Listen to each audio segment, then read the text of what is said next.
বন্ধুরা এই যে মা কই মাছ এনেছে, কাটাও হয়ে গেছে, ধোয়া হয়ে গেছে, এখন ভাজা হচ্ছে। এই যে কই মাছগুলো ভাজাও হচ্ছে, একদম তাজা তাজা কই মাছ এনেছিল। অনেকটা সময় লাগছে কাটতে ধুতে, বুঝেছ? একদম পরিষ্কার করে দিয়েছে।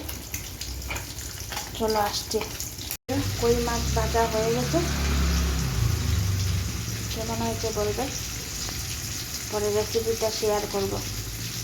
আসছি আবার। বন্ধুরা এই যে কালকে বলেছিলাম না তোমাদেরকে কই মাছ ঝোলের তরকারিটা দেখাবো, সকালে একটুকু সময় হয়নি বন্ধুরা।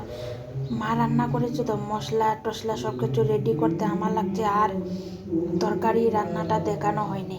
এই তো দিয়েছি, বলে দিই কই মাছ তো রাত্রেই দেখালাম তোমাদেরকে, ধোয়া ভাজা করে রেখেছিলাম।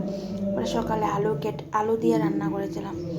দিয়েছিল আগে একটা শুকনো কড়াইতে জিরে তেজপাতা বেজে নিয়েছি, তেজপাতাকে ছোট ছোট টুকরো করে জিরের সাথে বেজে নিয়েছি, তেল ছাড়া। তারপরে পাটাতে বেটে নিয়েছি, আর তো কড়াইতে দিয়ে দিলাম, কড়াই গরম করে কড়াইতে দিয়ে দিলাম তেল। তারপরে ফুরনে দিয়ে দিলাম কি জিরে ফোড়ন, অল্প জিরে ফোড়ন দিয়েছি, দিয়ে আলুগুলো ছেড়ে দিলাম। আলু কাঁচা লঙ্কা বাটা, অল্প নামমাত্র গুঁড়ো লঙ্কার গুঁড়ো, লবণ দিয়ে লঙ্কা বাটা দিয়ে কষালাম। কষিয়ে জল দিয়ে দিলাম, জল দিয়ে মাছগুলোকে ছেড়ে দিয়েছি।